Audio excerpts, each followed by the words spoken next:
You spot Tange heading behind the engineering wing, follow, and only find she's disappeared.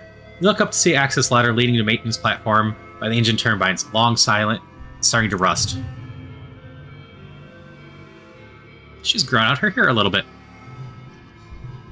You climb up to the platform, Tange there lying on the back, staring at the sky. Hatch beside her leads back into engineering. That must be how she knows about this place. She doesn't acknowledge you until you're almost standing over her, your shadow fighting over the overcast light. She blinks with the sluggishness of someone who's only just remembered its necessity, and licks her lip before she speaks. Do you need me? Do they need me in there? You shake her head, and Tange does a sigh of relief. Exactly. Though her lies slip close again. Good, she murmurs. It's all too much right now, I thought. Her mouth twitches. I don't know what I thought. I don't know what I'm doing up there. Are you okay? Tange huffs his small laugh and folds her hands over her stomach. You know, I think I may be burned out, or depressed. In Earth movies, depressed teenagers would sneak out on the rooftops. I confess, I don't think I see the appeal. Maybe it'd be better if I had alcohol or cigarettes? She shakes her head.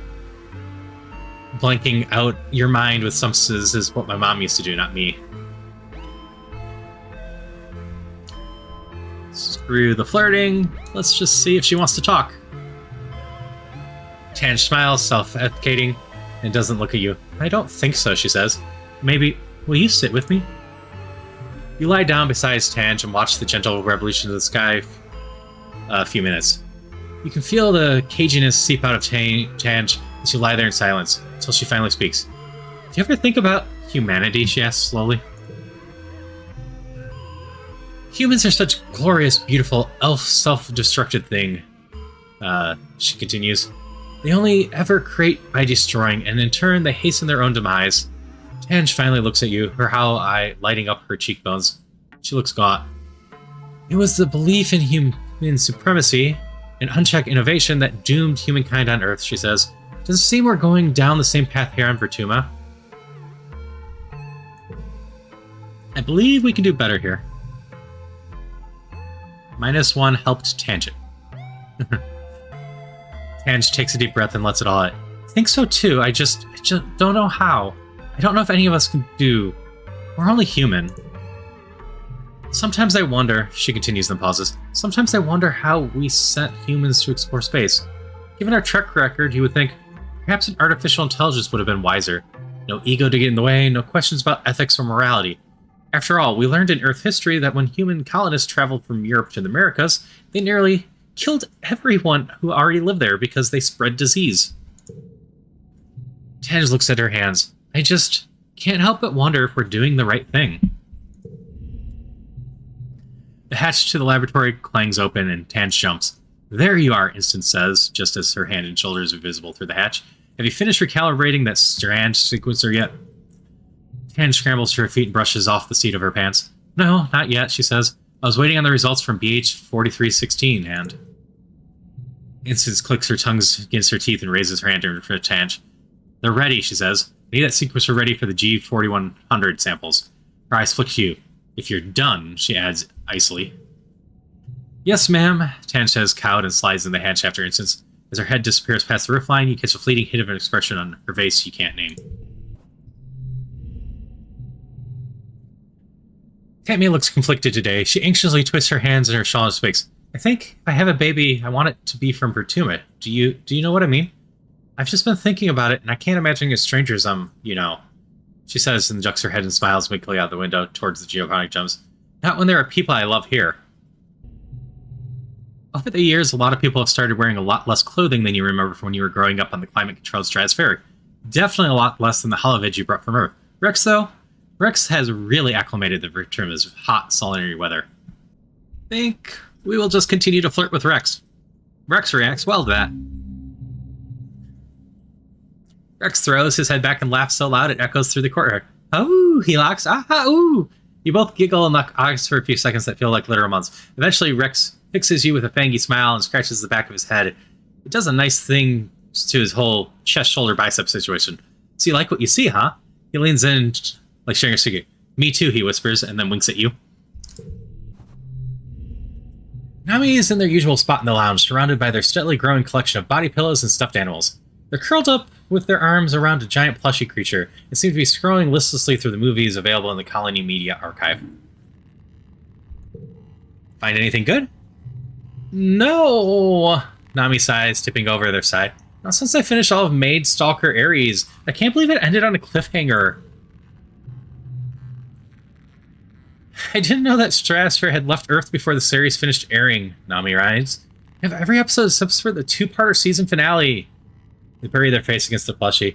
We'll never know how it ends. It's not fair that we'll never have any new shows to watch. How about we explore this isn't about this show? Nami wipes their eyes with a big, heavy sigh. Yeah, they say, not meeting your eye. I guess that's trying to. It just reminds me that, they pick at a thread on their plushie. You know, that, everything ends, and sometimes it's a lot sooner than you expect. When I got here, I remember looking at your huge media library and thinking, wow, Galactic, I'm never going to run out of things to watch. It felt like the whole world was still ahead of me, ready to be discovered. A new planet, new people, new life. Nami digs their fingers into their plushie. Now it feels like everything's just on fire all the time, and everyone's always on my case about how I need to grow up. What's so bad about being innocent? Why does everything have to be so grim all the time? They wipe their eyes again angrily. I don't get any more episodes of this stupid show I like. It's not fair. He's sympathetic. I get that. It's hard. Nami nods, their chin wobbling as they try to keep together. Yeah, they say, tipping their head up in the ceiling and trying to put on a brave smile. Thanks for getting it, Selene. I don't really care for aliens, Mars says, examining her nails. Why would I? Humans are far more interesting. And if aliens are so cool, why do they have cities already? Or don't they have cities already? She tells her, checkmate, aliens.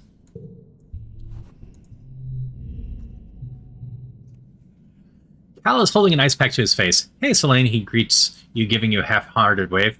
Don't worry, he says, indicating the swelling scrape across his face. Kinda weird how me and Rex get so clumsy around the Helio kids. He gives you a significant look.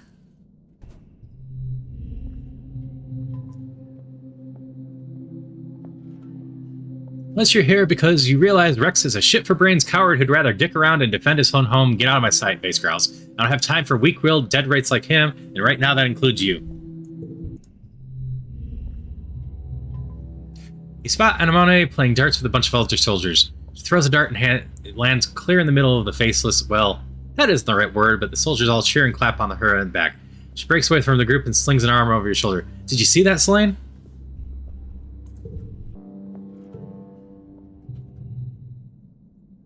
After the first attack on the colony, they added lookout towers on the walls. You have a place to hang out if you don't really feel like working, and because it's all the way up here, no adults are going to come ask you to run any errands for them. On rainy days, you take shelter under the pavilions and listen to the pitter-patter of warm raindrops on the grass roof. You do whatever you want. Ah, this is life. This is a pretty good place to study. You pack your holocures. The wall is a great vantage point to examine the wild jungle outside the colony. Your independent study even counts towards class credits without having to actually be in class. Oh, hey, Selene. Diz pops his head in a nearby ladder and looks surprised to see anyone else here. Do you mind if I sit here, too? Hadn't seen your new model yet. Didn't spot you out there yet. Sure, there's plenty of room. You two dangle your feet off the side and watch the valley below. This shuffles a little uncomfortably and didn't say much. I wonder if this was his private spot to be alone before you discovered it. It's your 17th birthday, but it's not just your birthday. Quiet is a time of new growth and celebration, life and hope. Not just for this year, but for your family's presence in Vertumnalia for years to come. Your friends are the symbol of that hope. Quite literally, you're the future of humanity. As you're all beginning to take your place as adults in the colony, the council has decided to throw your party in your honor, the Vertumnalia Youth Ball. Mars is organizing it, of course. You get an embraced invitation on real paper slipped under your door. I guess I could go. Party, party, party all night long? Nope, dancing is for dweebs. You can totally go to the party. You slip into some party clothes and head over to your lounge to celebrate. Well, yourselves and yourself specifically, it is your birthday after all. The lounge is all decked out, the decorations look expensive. Must have taken a lot of nano-perfect creds.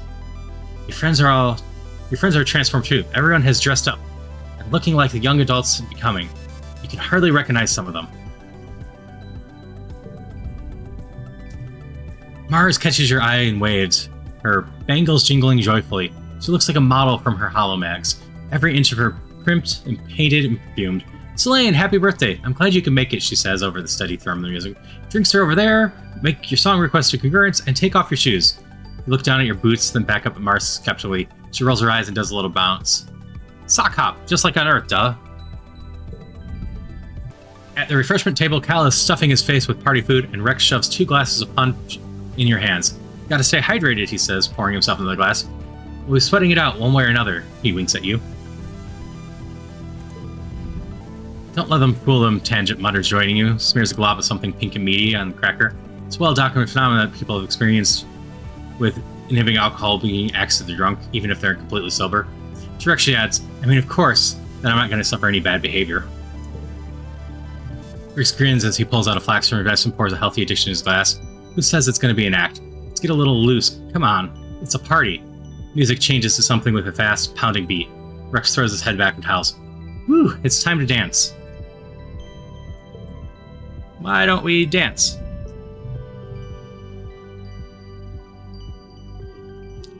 You, Rex, and Mars take to the dance floor. After a while, Anna falls, pulling bass behind her.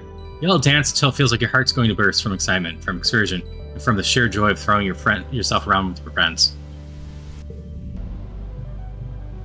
Nomi, who's playing DJ with Congruent, spins up something a lot slower, more romantic. Grab a partner and pull them in close, they announce dreamily, or whatever distance you both feel comfortable with.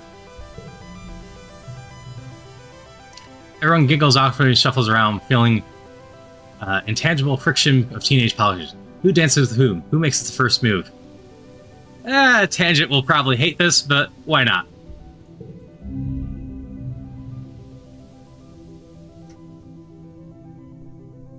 Tangent is already shaking her head as you approach her for a dance. Absolutely not, she says. I'm not going anywhere near that sweaty mess. Well, she didn't say she wouldn't dance. She resists you, tugging her into a slow dancing position, but relaxes when she realizes you don't intend to take her away from the safety of the refreshment table. She dances with you a little mechanically, her nose turning more pink as the song goes on, and drops her arms immediately when it's done. You follow her gaze to the dance floor where Anemone and Vase seem to skip dancing, gone straight to sucking face. Tangent's lip curls. Thank you for not expecting me to do that. After the slow songs, Nami spins Congruence's music library to something a little more bounce with it. Dance floor once more floods with bodies that gave night way. But the tunes are abruptly interrupted by Governor Looms here speak, hijacking the feed. He strides to the stage, flanked by Security Chief Rhett. Everyone on the dance floor whines in uniform, having these buzzkill adults stop the music. But Loom just raises his hands and smiles indulgently. Look at all of you, he says. Young pioneers, I look at you and see the future. Not just of this colony, but all of humanity. You catch a few people rolling their eyes. You've heard this before. Rhett here, good man, a real good man, really, the best of the colony, shared this poem from a great Earth poet. Lum continues, now I'm not one for poetry myself, but damn if it's not something I want to share with you kids. Tonight, on the eve of something really big. He clears his throat and reads from his hollow palm. We cannot tarry here. We must bear the brunt of danger. We, the youthful Siri races, all the rest of us depend. Down on the edges, through the passes, up the mountains steep, conquering, holding, daring, venturing as we go the unknown ways. Pioneers, oh pioneers. We primeval forests felling, we the rivers stemming, vexing we, and the piercings of the deep mines within. We the surface broad surveying, and the virgin soil upheaving. Pioneers, oh pioneers. Applaud politely, silently mouth the word boring, grumble and hiss, this is bullshit. Let's just mouth the word bowling. Brett looks a little pained, but Lum continues. What do you think that poem means, kids? Does it mean we should sit here in our colony, politely waiting for this planet to make space for us? He clenches his fist evocatively there. No! It means we need to get out there. We need to grab Vertumnalia by the balls and make it respect us. He points to you specifically. I need you, the next generation, to lead the charge. This is your planet, and you're old enough now to defend it. I'm asking all eligible fighters to join squads massing at expeditions, to get out there and attack those monsters where they live. We're taking the fight to them. No more hiding behind the walls. To your left, Vase and Anemone leading the cheering that erupts. Lum and Rhett leave, the music spins back up again, but only a few diehard party girls still want to dance. Everyone else has broken into small groups to discuss the announcement. You are excited, cautiously optimistic, scared, angry. Gotta go with trying not to think about it. Nami puts on a song with a group of dance everyone knows, and Rex tries unsuccessfully to get the party moving again. People are too stunned to really feel the vibe. Eventually, Rex sighs and slings his arm over Nami's shoulders, gesturing you in close.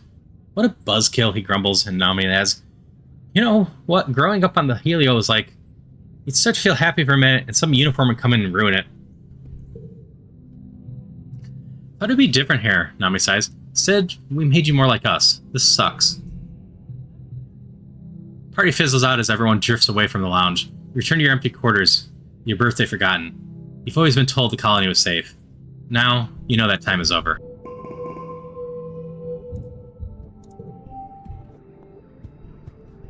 Tangent has something to say. You bump into Tangent after a routine checkup in medbay. Sling, could you wait a moment? I'm almost done. Let's walk out together. Dr. Instance gives you a curious look as Tange hurries and catches up to you, but goes back to her work.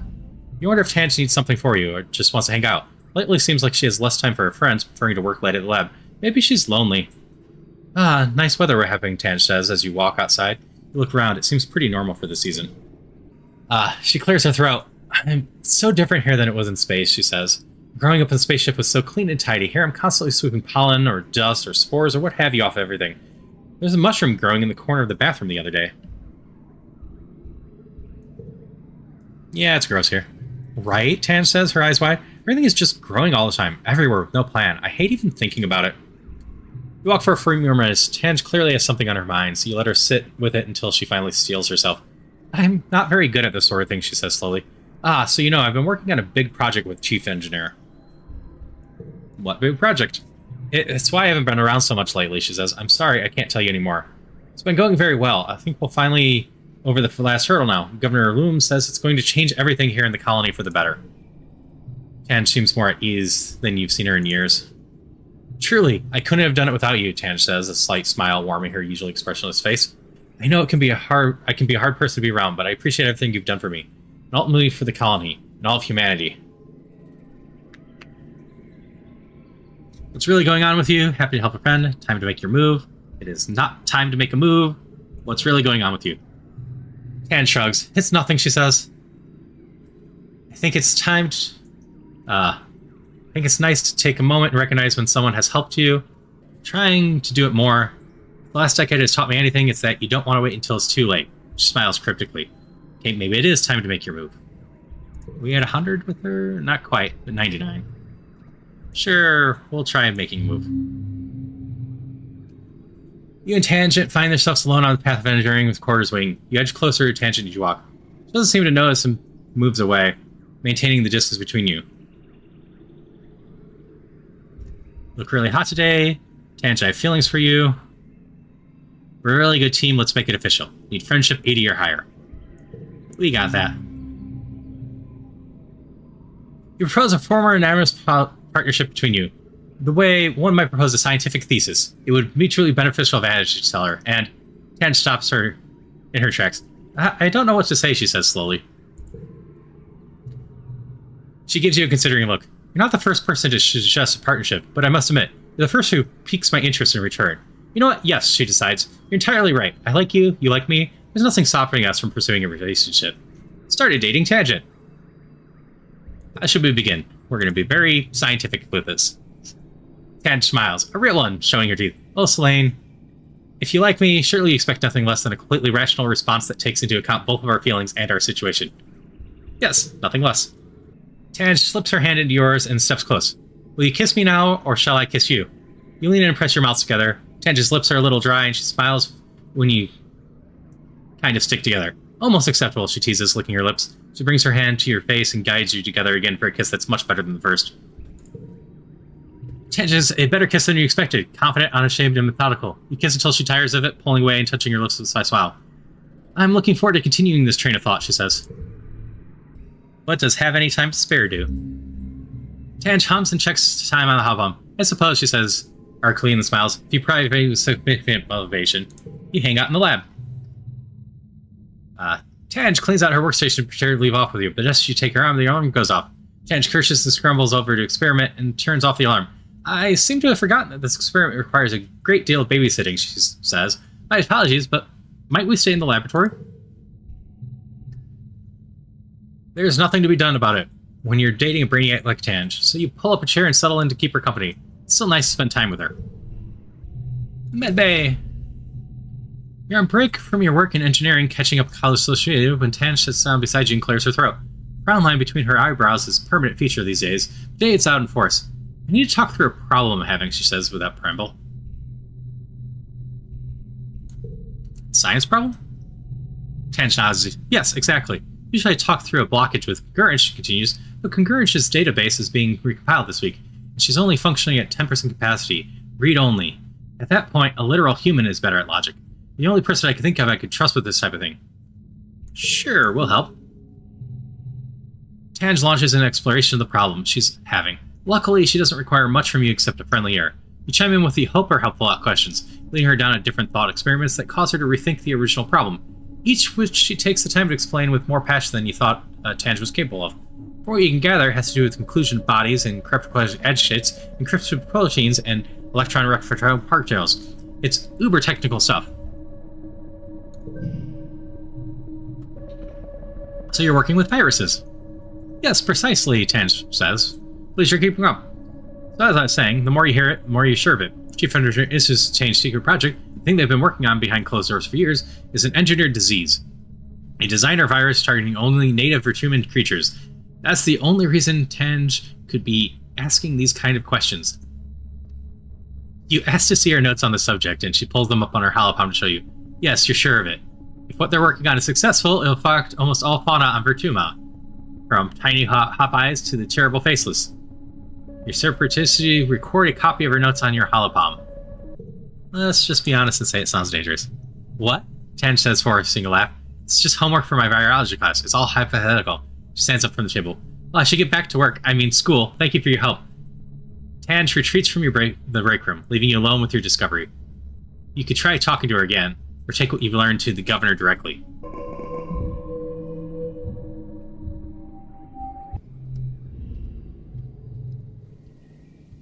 Tange seems especially troubled today, so you invite her on a long walk around the inner wall. That's Tange's thing.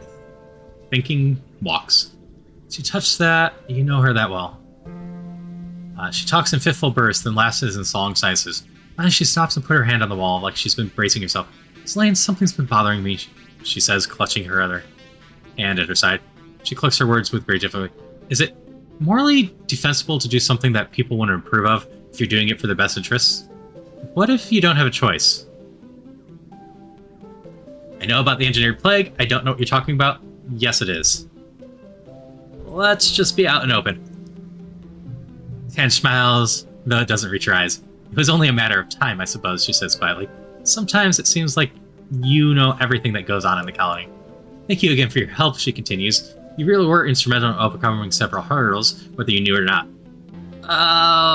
I think it's best if we please don't it, because, like, even if we weren't thinking about killing a species and we haven't explored a lot of this planet to figure out if there's intelligent life out of there, just general gut instinct is, if Lum thinks it's a good idea, it's probably a bad idea.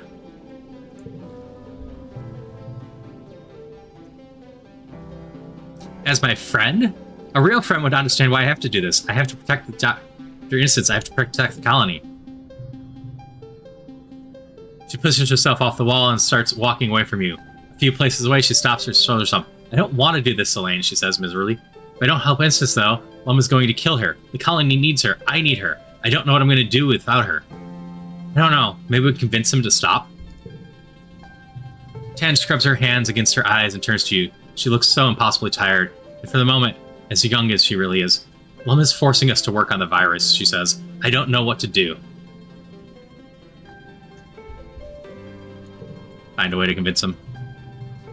Visit command to put a stop to Chief Engineer's genocidal plan. Tange will back you up. Tange goes with you to confront Governor Loom. She looks scared. Loom is alone on the bridge. This is a chance to try to convince him to change course on his genocidal virus. Loom looks up from his hollow monitor. What is it? He snaps. I'm busy. Tangent raises her chin and takes a deep breath, shutting her nerves beside you. You hope she's still willing to go through with this. You tell Governor Loom that you know everything about the bioengineered plague he intends to unleash upon the planet, how he press instance and tangent to creating it under threat of death, and you know how it will kill every living thing on Vertuma. Loom listens intently, his face growing colder as you speak. When you're done, he gives you a certain look. You don't understand what you're talking about, Selene, he says. I'm the governor here. I make the decisions, not you. You show him what we found in Instant's lab, all of her notes and recordings, even her personal logs about concerns about how they haven't managed to find a way to neutralize the dangerous fauna without causing a complete ecological collapse. Loom's face goes red, but he's unconsciously sober. I don't know how you got this, but this is damning. Thank you for bringing it to my attention. I just killed Instance, didn't I? You stare at Loom, that's it. He gives you an exasperated look. That means you can go. Leave before I change my mind and throw you in the brig on espionage charges. Oh, maybe not. Got an achievement. Stop the engineered plague. You have averted what could only be the complete destruction of her terminate ecosystem and saved Instance's life. You can breathe a little easier today.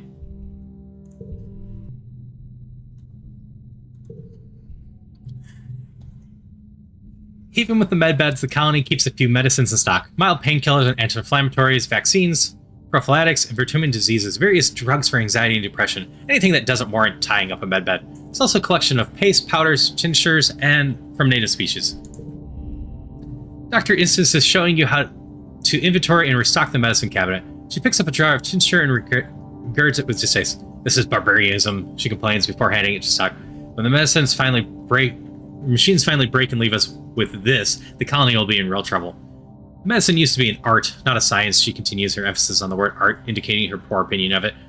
Ointments and oils peddled by salesmen to people too ignorant and desperate to know better, cutting people open with unwashed hands, drilling holes in their heads. Yes, and nobody needed their lifetimes on hands, experience, or applied wisdom, Concurrence chimes in from a nearby monitor of Westby's sarcasm. Training in vert space and relying on medbeds much more civilized. It's just scowls with the weight of 20 years of resentment. I wasn't trained as a medical doctor, she retorts. Of course you were, Concurrence coots patronizingly. I trained you myself. Instant throws her hands in the air and turns to you. I already had 2 advanced degrees when we left Earth, she grins. I'm a published academic. If they wanted someone who could fix humans, they should have brought one along. A physician, not a trained one after the fact. She scowls and starts restocking the medicine herself, shoving things where they fit. A biologist, researcher, my defining quality is I get things done. Don't expect me to smile about it. Yeah, sure, who needs bedside manner as well, as long as you get it done. What matters is saving people's life and curing their ills. Efficiently and effectively. No one wants to spend time in the medbay if they have to. Instant agrees. This year's Vertumnalia is ushered in with a big military band, horns and drums, supplemented by recordings of parade music from Earth. Governor Loom strides out of command on the grand red carpet and ascends to the stage of ranchers' applause. Thank you, everyone, he calls out over the din. Look at you, look at this colony. Finally, truly united. All it took was a common enemy, he declares. I look at you, beautiful people, you strong people, you good human people, and I see a fire in your eyes. I see courage in your hearts. I see a colony that's ready to win. I see a colony that's here to stay. Vertuma, do you hear me? He raises his arm and roars. Do you hear me, Vertuma? We humans aren't going to hide anymore. Loom gestures for Security Chief Rhett to join him on stage, then continues. The original fugitive colonists got it wrong. In Roman mythology, Vertumnus was a god of cultivation, not a rampant chaotic growth. He clenches his hand in a fist. We need to clear the field before we can plow it.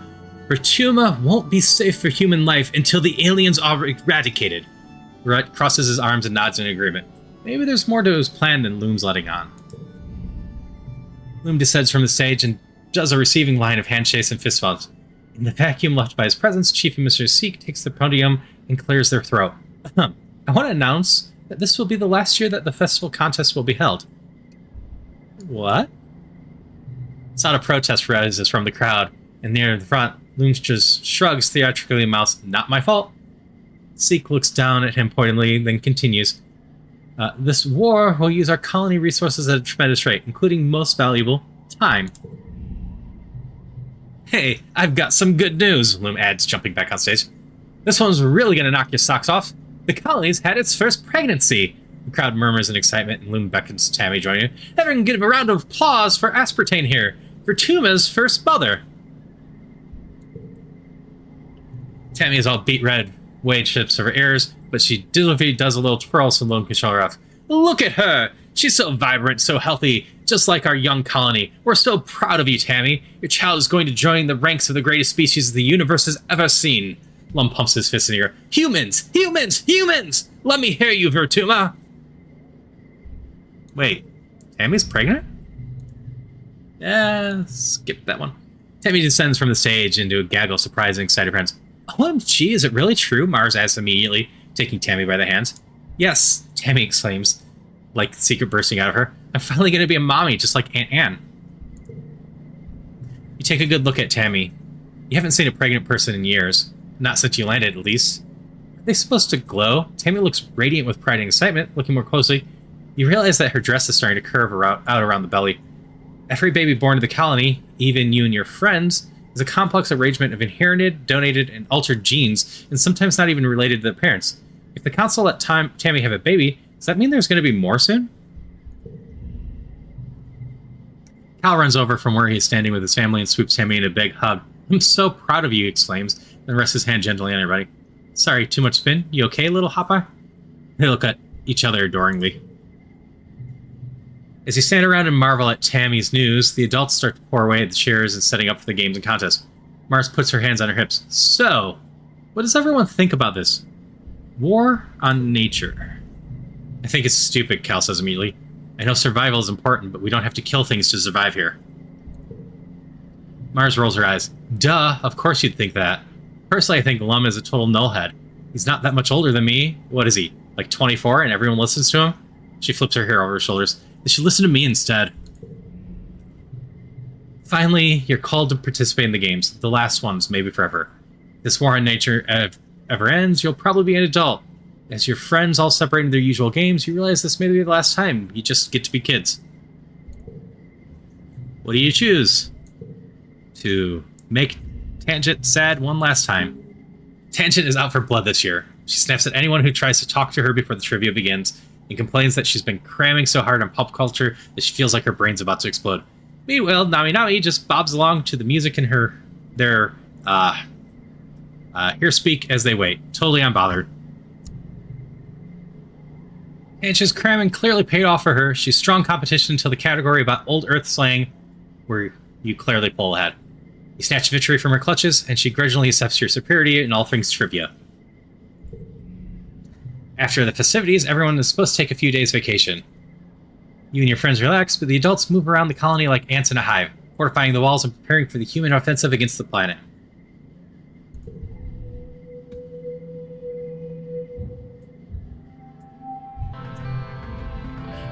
Tammy is sweeping in front of the stoop of the lounge, humming a little song to herself. As you approach, you see her stand up straighter and rub her back. Now that you know, it's clear she's pregnant. You wonder how you didn't catch on before Vertumnalia. It's still mind-blowing that she's going to have a baby, the first child born from someone who was themselves born in space. It's hard to believe she's only 1 year older than you. Little Tammy, who cried when toys breaks, is scared to leave walls. She's going to be a mom. Tammy looks up at you as you approach. Hello, Selene. It's nice out today, don't you think? She always thinks it's a nice day, even when it's pouring rain. Must be nice to be so cheerful all the time. Let's go with you look beautiful. She smiles and goes a pretty shade of pink. Thank you, Selene. That's so sweet. She does seem a bit more centered and confident than you've ever known her be. Radiates off her like born glowing sun. Loom and her head are up on stage, embarrassed in front of the whole colony, thinking, wow, Tammy's really a grown-up now. Tammy leans on her broom with a dreamy smile. Thought about it for a long time, and I talked to Aunt Anne and Dr. Instance, she says. I've always known I wanted children. She giggles and thought, lots of them. Why not get started now? I do believe she said at some point she wanted 7 children? Aunt Anne and I are going to run a new creche, so I'll have plenty of help raising them. Same way I was raised, she adds. I might not be the strongest or smartest person in the colony, but I'm going to be the best mom. I know I can do this. Do you ever want kids, Selene? probably go with this one this time, because I do not believe Tangent wants them either. Tammy laughs. That's okay, Selene. It's not for everyone. She will make a wonderful explorer or engineer or whatever else you set your mind on to. Tammy goes back to sweeping the stoop, adding a little snippets of lyrics to her made-up song. You walk through the colony when you see a blur of color and motion at the corner of your vision. Bang. Nami collides with you, catastrophic failing limbs, and a high-pitched squealing sending you both sprawling to the ground.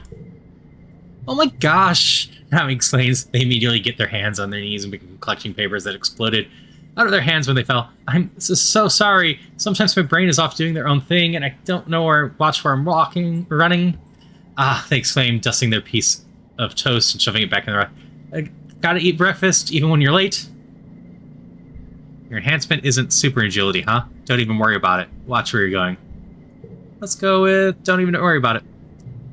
Nami giggles and continues to collect their scattered papers, their face bright red. Okay, if you say so. Thanks, Selene. Maybe if I have a genetic enhancement like everyone else, I'd be able to watch where I'm going. Nami gets to their feet and offers you a hand, then brushes the dust off you. I actually don't know what my genetic enhancement is, or even if I have one at all. My parents decided to lock off my medical files when I was a baby because they had this wild idea that they wanted me to grow up without feeling like I had to be, perfect. They think it's rude for parents to make that choice for their kids. Let's just go with it's not us all cracked up to be.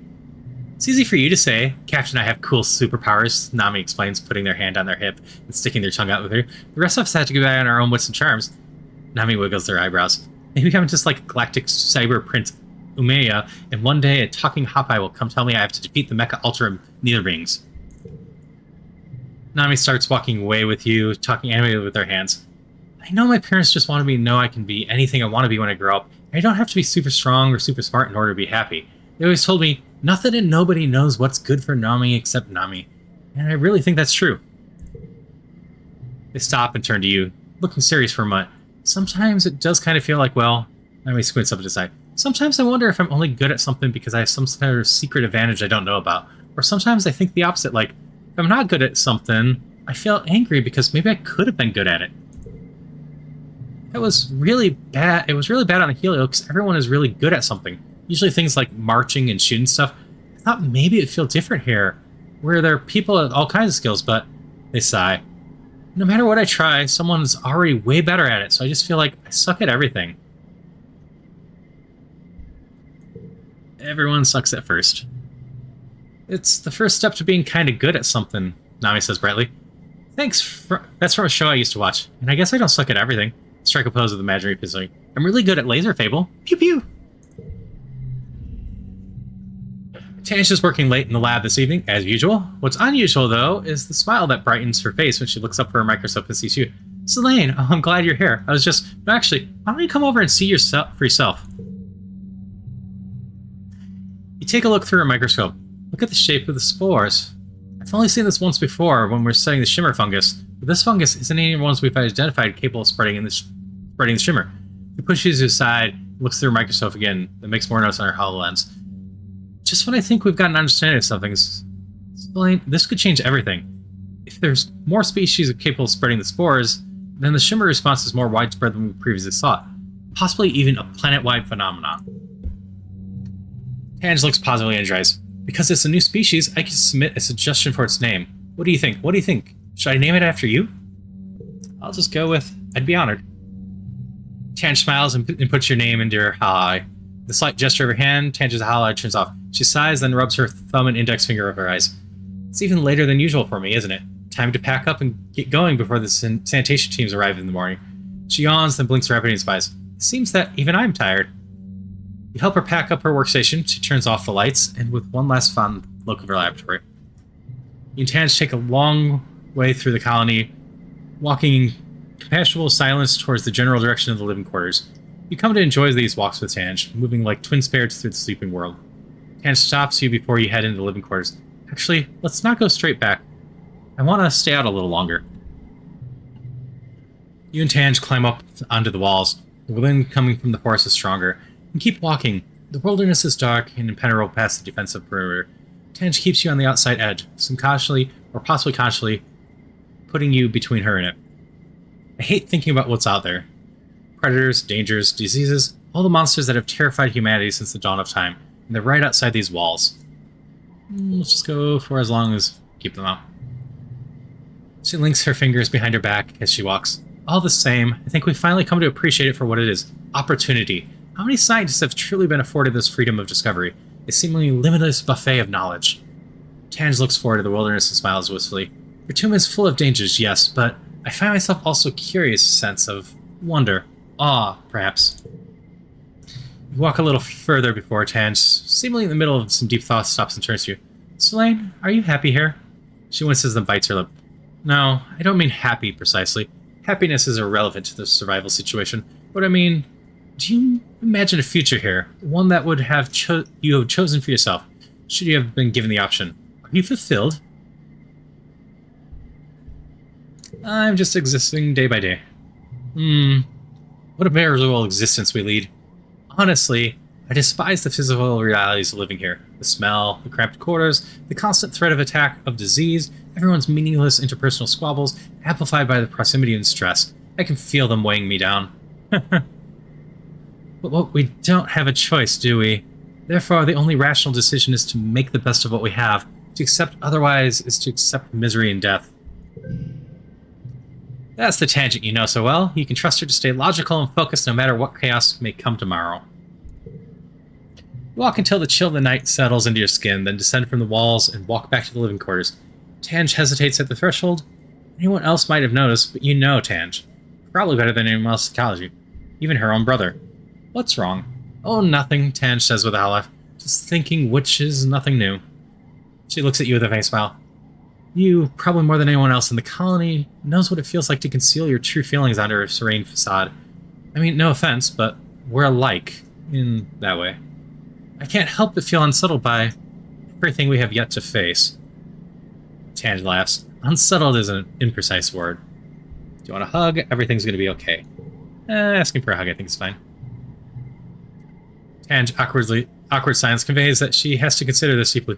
Yes, I do actually. You enfold Tange in a gentle hug. After a few seconds of stunned inaction, Tange wraps her arms limply around you as well. You spread your hands wide and hold more tightly, trying to manifest the right kind of comforting energy to resonate through Tange's shields. Either you manage or she simply resents, but Tange rests her head on top of yours and sighs. This is where I talk about how physical touch encourages the production of oxytocin, she murmurs, which is a bonding hormone that implants feelings of calm and security. You can feel her smile against your hair. I know you know that, though, so I'll simply say, this is nice. Thank you. Tange straightens her coat. I am aware that I'm not the easiest person to befriend. Among my many admirable qualities, I'm often cold, burlesque, and tactless. I owe you many thanks for taking the time to see through that. I don't know why you would have bothered, but I'm grateful. She looks towards the living quarters as if stealing herself. You don't have to be alone tonight. Oh, an interesting proposition, Tange replies. What precisely do you mean? We could keep each other company. Tange scrutinizes your face for any hint of ulterior motive, convinced you have none. Her shoulders droop. I'd like that, thank you. She says, defeated. You retire back to Tange's quarters, a larger serial sleeping room with a few human touches, save for neglected plants and a ratty blanket that you recognize as Chief Steward Anne used to knit a hand for every kid. There's a physical photo of Tange and Issa's posed awkwardly together, as if they'd been working on something and told to take a break to smile for the camera.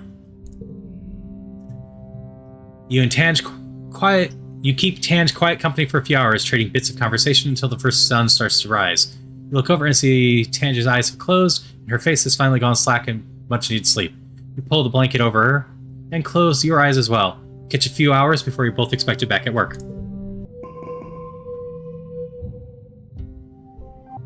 Play in the medbay for a little bit. Because the medbay connects to the genetics lab, Tangent is often nearby working on her own projects here. She doesn't like to make small talk. In fact, she often seems to dislike it when you're working in the medbay. She's always been a bit aloof, but she's becoming more like a chief engineer every day. One day, when you arrive to find Tangent watching Instance work at the medbed, Utopia seated in the bed with her bloody, mangled leg rise, waves cheerfully at you. Oh good, you're here, Instance muttered, peeling off her gloves and stepping away from the medbed. I already set the bone, just babysit the monitor while it works. Your eyes are drawn to the carnage that is Utopia's leg. It's super, super gross. It's so bad you can see the bone. And the pulsing of the muscles under the leg. The insides of her body should stay inside. Tange is watching intently. Talk to Tange, distract yourself, ask Utopia how it happened. Watch and try to learn something. Let's talk to Utopia. What's this? Utopia asks, slapping her thigh. Oh, the usual. It's like the third time. I've broken my leg since we landed, though this one's probably worse. She laughs, trailing off a sigh. Glider accidents. Those things are fun, but boy howdy are they dangerous. I just love the speed, though. Utopia pets the medbay thigh. Good old medbay here forgives me, don't you, girl? I'll be up and walking by dinner. Bodies are always changing, though, you know? Utopia whackers plays at the medbay's anti-pain pill starts to make her drowsy. You aren't the same person you were born as, and who knows who you'll be in 20 more years. Mind and body is always making themselves new. Nature's change. Tange perks up and she takes her eyes off the leg to look at Utopia's face. Our bodies are exactly as we want them, Utopia, she says with pride. They didn't match the women we were inside, so we changed them. Nature isn't what changed us, she raises her chin defiantly. Science changed us. Gene changed us. And in 20 more years, we'll still be exactly who we want to be. Nobody else. Utopia just chuckles sheepishly as this and her lids droop as she starts to snore. And we'll just continue going between these. You're cleaning the med beds when an explosion rocks the ship. Shockwaves reverberate through the walls, sending all the lab instruments clinking and causing the Strato's busted up skeleton to groan around you. What the instance says, cut off by the sound of the fire alarm. Within minutes, the medbay's carefully controlled chaos. An explosion in one of the engineers' labs hurt 5 people, but you only have 2 medbeds. You and Instis triage the wounded, getting 2 of the worst off patients in the medbeds. What you're doing what you can for the others. What do you expect? Instant yells at the one she's working on as she tries a tourniquet. As chief engineer, she probably feels the most defensive. You need to be more careful working around this old tech. The engineer you're assigned to help looks pale. Even though the burn on his leg isn't serious, he's sweating, but his skin is cold and clammy to the touch. You tell Instance, who just glosses over. Some people get squeamish at the sight of their own blood. Patch him out and get him out of here. There are more serious wounds that need tending. Take a closer look at him. As you bend his engineer's ears, you talk to him. His breathing is hitching and he keeps rubbing his shoulder. He's sweating a lot. You ask if he gets nervous around doctors. He says no. He feels strange right now and he's not sure why. On a hunch, you scan him with a heart monitor. He bleeps immediately. The man is having a heart attack. You bump him to the top of the queue for the med bed, or queue, and stand back as the bed adjusts his heart rhythm. Checks a near artery that can cause blockage on stress and asks you if you'd like to fix it out. You press yes. Wow, easy. Dr. Instant glares at you. Didn't I tell you to discharge? She starts then looking at the monitor. Ah, good catch, Celine. One more check on the med bay, and then we'll let all hell break loose. Working the med bay when Tange scrolls in. Heads straight to the medicine cabinet and pulls out 2 containers. She studies them critically. Hey, Celine, she says. What's better for focus, Study Buddy or zinfetamine? Both the things she names are pretty strong stimulants, not the type of thing you're supposed to dispense freely. She's been busy with Instance in the lab lately. Maybe she's doing extra schoolwork or something. Why do you need them? Either one is fine, take your pick. You can't have those. Might as well ask, why do you need them? I need them to study, Tangent says defensively. Not that it's any of your business. You thought she didn't even need to sleep. Why would she need those? Tangent frowns. To concentrate, okay? I'm pulling all-nighters now. And bleep tea makes me jittery after the 4th cup. You gonna let me have them or not? Nope. I don't care if you like me less. No having drugs. Tell her no. Stimulants aren't healthy. She's too young to be addicted to them. Who even knows what they'll do to a modified sleep cycle? So what? You gonna tell on me? She says fine. Let's see how that goes. She stops out in the huff.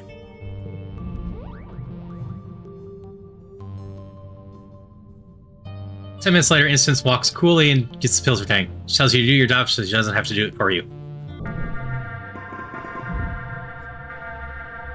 You're just putting your boots on to grab dinner in the lounge when you hear the colony sirens begin to wail. It's the yearly attack. Ugh. Couldn't have waited until you ate dinner? Rude. Outside your window, you watch the colony defense begin to mobilize. Palpalm chimes the usual reminders for all civilian colonists to stay indoors.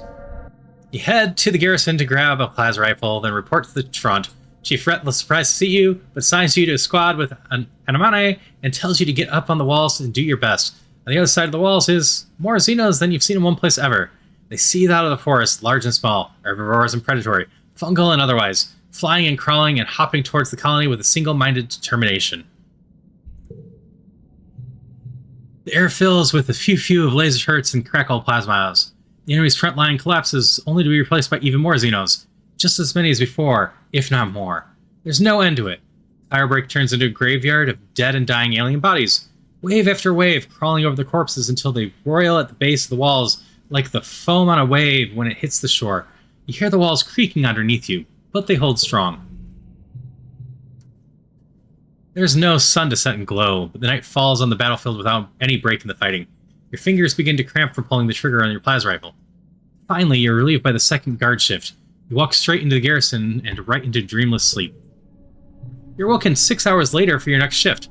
The kitchens have provided the soldiers with pressed soy rations and hot bleep tea, which you grab then make your way right back to the walls to survey the carnage of the night. As you arrive, you're hauled upon last sight with a priority message. Security personnel, we're under siege, the security chief says right at the point. On Earth, sieges were used to break a city by starvation or drought. We have plenty of food and water. Guards will rotate 6 hours on, 6 hours off. So as long as we keep the Xenos on the other side of the wall, we can hold them off for days, weeks even. Weeks, everyone exchanges exhausted looks. He pauses on that. We can do this. We're stronger than them, and we're not going anywhere. You and the other soldiers fall into a fitful rhythm, alternating shifts on the wall with brief snippets of sleep. Gunfire becomes the soundtrack of your days, which begins to smear together like paste. Anamane in particular is suffering. She volunteers for the relief shifts, sometimes pulling doubles or triples on the wall. You catch her mechanically shoving soy porridge in her mouth before seeming to fall asleep sitting up. A minute later, she jolts awake as someone's spoon clatters against their bowl. Tempers grow short as fatigue sets in. 6 days pass. You're on a shift, watching the Xenos batter themselves against the walls. You feel your eyes on focus at the sheer formless horde of them. In all these days, they still haven't breached the colony. Sometimes they even seem to retreat, ebbing backwards and forming somewhere else. It's behavior you've never seen before. A group of monsters break from the tree line. Nothing new except for one of them. One of the Xenos looks different from the others. Almost humanoid. The creature looks suspiciously like a person, at least from the waist up. Down below, it's a lumbering chimera, vaguely reminiscent of a faceless, wrapped in tattered bits of flesh and bony protrusions. Something like hair flutters behind it as it turns and looks right at you with an unnerving, malevolent intelligence. You rub your eyes. Yeah, it's still there. It approaches to the base of the wall, and the other monsters surge forward to pound against the gates. Shoot at it or try to talk to it. Why don't we try talking? You wave to it, and the creature sneers, and to your surprise, it approaches the wall. Little weed. They, addresses you in halting, rasping voice. Everything seems to quiet nearby as you strain to understand this talking horror. Child of breeding rabbits, feral pid, kudzu. Its unnerving human gaze pierces you. Introduced species, you understand? You wonder if you're hallucinating. Is it holding a gun? You slowly nod yes. You understand the words, at least. I am noctulent, the monster says through a voice box that seems better suited for guttural roars than humanizing. A gardener. Destination. Pest control. You realize with growing horror that this creature's hair is actually alive somehow, waving in the wind that isn't there. Their clicky-clacky bits wave and snap at you as if they have minds of their own. You can't look away. What do you want? Why are you trying to kill us? Bring it on, you ugly asshole. Let's try... What do you want? Who are you talking to? You jump as Anamane sneaks up behind you, and when you look back, Neculent gone. Let's just be honest and delusions. You babble about talking monster named Noculent, but Anamane thinks you're having some kind of mental breakdown. The siege is getting to everyone, Selene, she says, patting on the soldier. If you're freaking out, go lie down. I'll cover for you. Finally, after the 6th day of the siege, you look down the sights of your plasma rifle and see curious thing. The monsters are retreating. As you gather with other soldiers in the colony square, you're held upon my side priority announcement from Governor Loom. The alien attackers have been defeated. The siege has ended. Loom smiles broadly and puffs out his chest. Another year, another win. You're welcome, Vertuma. You're welcome, humanity. You're welcome, you hear and see Chief Rhett nearby looking away. What did he do? He ran to his security officers. Race out there like an idiot with his honor guard, defend strategically on sound positions, put himself in danger so he'd save his overstuffed ass? Soldiers all shift around comfortably, but no one disagrees. And when I actually needed him, taking his 12-hour beauty rest while the rest of us slogged through endless shifts. The soldiers are exhausted from the siege, so the crowd in the square disperses quickly. Only a few Helios remain, covertly filming Rhett while he continues to rile against Loom. On the horizon, the first few rays of the quiet streak the sky with lavender. You watch Utopia's reclamation crew head out through the gates to become vaporizing xenocorpses for their copulent molecules. That night, you have terrible dreams. You imagine that you're sieging the colony, that you're a creature crawling in the mud on your belly, the ozone crackle of plaster arcing overhead. With your talon claws, you rip into the walls like they're made of clay, stuffing choking handfuls of it in your mouth. In a moment of lucidity, you try to pull the clay from your throat, but no matter how hard you pull, it just never ends.